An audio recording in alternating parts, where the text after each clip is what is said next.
She claimed her male best friend was like family.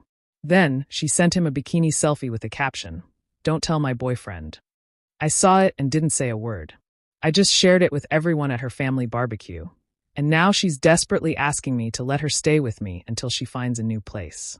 I'm 29 and have been with Jenna, who's 27, for about 18 months. We don't live together, but our relationship is serious. We spend most weekends together, discuss future plans, and meet each other's families, typical relationship milestones. Jenna has this best friend, Tyler, whom she's known since college. She often mentions how he's like family and insists their friendship is purely platonic. I've met him a couple of times at group events, and he seems decent enough, but I've always felt he would jump at the chance if Jenna were single. Here's the thing. Jenna has always been protective of her phone around me. It's not obvious, but she'll turn it face down when we're watching movies, step away to answer texts, or angle her phone so I can't see the screen while she scrolls.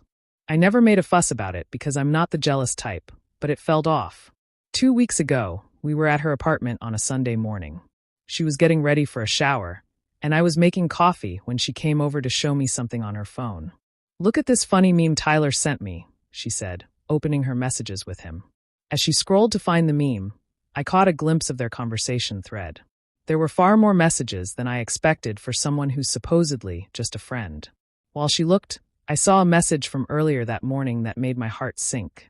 It was a mirror selfie of her in a black bikini with the caption, "Felt cute this morning. Don't tell my man." Tyler's response below read, "You look amazing, babe. Wish I was there." I tried to keep my face neutral while she found the meme and showed it to me. "Ha, that's funny," I said, but my mind was racing. She went to take her shower, and I sat there processing what I had seen. That wasn't just a friendly exchange, the secretive caption, the flirty response, the casual babe. This felt like something much more than friendship. I didn't say anything that day, but I began to pay closer attention to their interactions over the next week. I noticed she received texts from Tyler quite often and always replied quickly. When her phone buzzed with his name, she would sometimes say, "Just Tyler," as if trying to reassure me it was nothing. The following weekend, we were at a house party at her friend's place. Jenna had a few drinks and was less careful with her phone. While showing me photos from the party, a text from Tyler appeared. "Miss you tonight.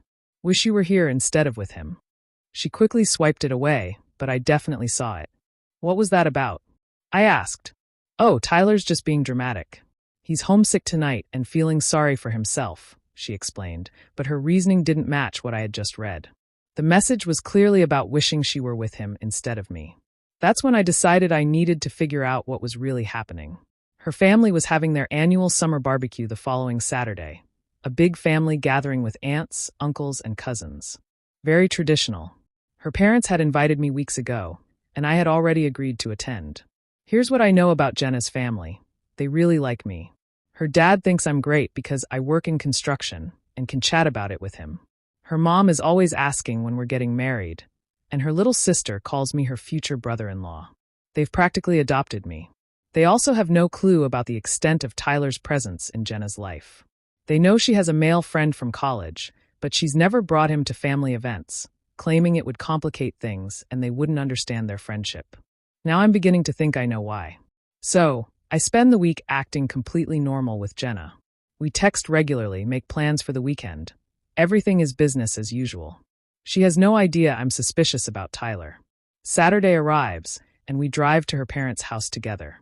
It's a beautiful day, perfect for a backyard barbecue. About 20 family members are there, everyone in a great mood. The beer is flowing, and her dad is grilling burgers and hot dogs. Around mid-afternoon, while I'm helping her uncle carry chairs, I overhear Jenna on a phone call in the kitchen. "I miss you too," she says softly. "I wish you could be here, but you know how complicated that would be." Pause. I know. Just a few more hours and I'll be home." Pause. "Tyler, stop. Someone might hear you." I quietly move closer to the kitchen doorway. "Of course, I care about you more. You know that. This is just easier for now. That's all I need to hear." She's practically telling Tyler she cares about him more than me while we're at her family barbecue. I walk back outside and think about my next steps. That's when I spot the perfect opportunity. Jenna's mom is gathering everyone for family photos, and everyone has their phones out sharing pictures in the family group chat. I wait until we're all gathered around the patio for photos. Everyone is standing close together, phones ready, that ideal moment with the entire family in one spot. I approach Jenna's dad, who has always been straightforward with me. Mr. Rodriguez, can I speak to you privately for a moment? It's about Jenna. Sure, son. What's on your mind? I lead him away from the group. I need to tell you something, but I'm not sure how to say it. Just say it straight. I think Jenna's been having an inappropriate relationship with her friend Tyler. I've seen some concerning messages between them. His expression turns serious. What kind of messages? The kind where she's sending him pictures and telling him not to tell me. The kind where he's saying he wishes she were with him instead of me. The kind where she just told him on the phone that she cares about him more. You heard her say that just now in the kitchen. He's quiet for a moment. That's a serious accusation. I know, and I wouldn't say it if I wasn't certain. What do you want me to do about it? I think the family should know what's really happening. You've all welcomed me as part of the family, treating this like a serious relationship, and she's been lying to all of us. He nods slowly. Let me speak to her mother. I watch him approach his wife and have a quiet conversation. She looks shocked, then upset. They both walk over to where Jenna is still posing for photos with her cousins. Jenna, we need to talk, her dad says. Inside now. What's wrong, Dad? Just come inside. They disappear into the house, and I can hear raised voices through the kitchen window. The rest of the family starts to notice something's wrong. About 10 minutes later, they return outside. Jenna's face is red, and her mom looks furious. Everyone, her dad calls out. I need to tell you something about what's been happening here today. The family gathering falls silent. It's come to my attention that Jenna has been lying to all of us about her relationship with this young man, he says, gesturing toward me. While we've welcomed him into our family, she's been having an affair with another man behind his back. Jenna immediately starts crying. Dad, please don't do this. You should have thought about that before you disrespected our family and this good man. Her mom chimes in. We raised you better than this, Jenna. We're ashamed of your behavior. The family starts murmuring among themselves. Her aunts and uncles look shocked, and her cousins stare at her. It's not what you think, Jenna says. Tyler and I are just friends. Friends don't send inappropriate pictures, her dad states. Friends don't tell each other they care about them more than their actual boyfriend. I grab my keys. I'm going to head home. Thank you all for welcoming me into your family.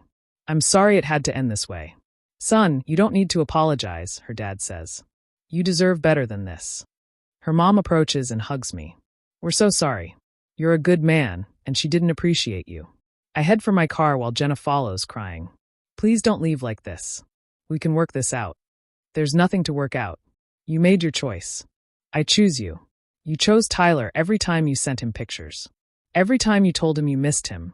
Every time you lied to me and your family about what was really going on. I drive away while she stands in the driveway. Update 1 week later. It's been a week since the barbecue, and the aftermath has unfolded as I expected. Jenna has been facing the consequences of her actions while I've been moving on. The day after the barbecue, her dad called me. Son, I wanted to apologize again for what happened.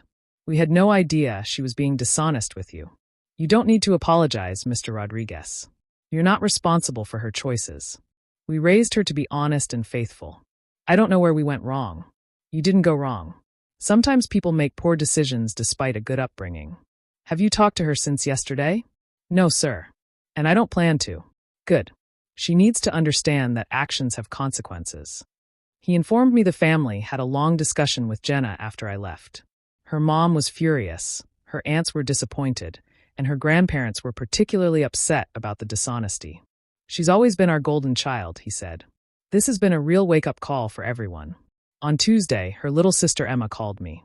We had gotten close during the 18 months Jenna and I dated. I can't believe she did that to you. Mom's been so upset because she really thought you were going to be part of our family permanently. I'm sorry this happened at a family event.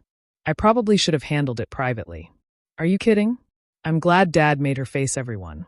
She needed to see how her lies affected the whole family. How's she doing? Not great. She's been staying at her apartment, but nobody's talking to her much. Even our cousins are disappointed. Wednesday brought Jenna's first attempt to reach out to me directly. She sent a long text message apologizing and asking if we could meet to talk. I didn't reply. On Thursday, she tried calling. I didn't answer. On Friday, she showed up at my apartment. Please, we need to talk. I made a terrible mistake. You made months of deliberate choices. I was confused about my feelings. You seemed pretty clear about your feelings when you told Tyler you cared about him more than me. I didn't mean that. You meant it when you said it. Can I please just come in so we can discuss this properly? No, there's nothing to discuss. My family won't talk to me. I have no one. You have Tyler. Tyler lives with roommates. It's complicated. Everything's complicated with you. That's the problem. She tried to plead for another 20 minutes before finally leaving. Final update, 3 weeks later. It's been 3 weeks since the barbecue, and everything has settled into a new normal. Jenna has been facing the natural consequences of her choices while I've been moving forward. The family has kept their distance from her. According to Emma, who keeps me updated, Jenna's parents told her she's not welcome at family events until she learns to be honest and shows some remorse. Her extended family has basically shunned her. Her aunts won't return her calls, her cousins have removed her from group chats, and her grandparents told her they're disappointed in her character. Meanwhile, they've all stayed in touch with me. Her dad invited me to watch football last weekend, and Emma asked if I wanted to join her and her boyfriend for dinner. They've essentially kept me in the family while cutting her out. The really satisfying part is what happened with Tyler. It turns out when Jenna became available, he wasn't as interested as he pretended to be. She tried staying with him for a few days, but according to Emma, he told her it was too complicated, and she needed to find her own place. So, the guy she was emotionally cheating with abandoned her as soon as she actually needed him. Perfect justice. Jenna ended up having to find a studio apartment she can barely afford and has been working extra shifts to pay for it. She made one final attempt to reconcile 2 weeks ago, sending me a letter saying she understood why I was angry, but that she was ready to do whatever it takes to rebuild our relationship. I threw the letter away without finishing it.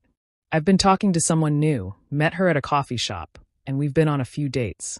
She's refreshingly straightforward about everything.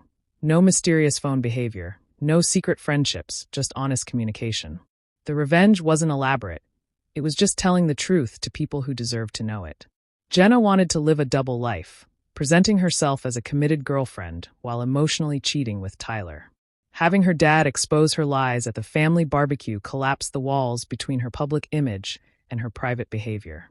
She got exactly what she was working toward: freedom from our relationship and a chance with Tyler. She just didn't expect to lose her family's support and Tyler's interest in the process. Sometimes the best revenge is simply letting people experience the natural consequences of their own choices. The look on her face when her dad called her out in front of the whole family will stay with me forever. Pure shame as she realized her lies had finally caught up with her. Perfect justice.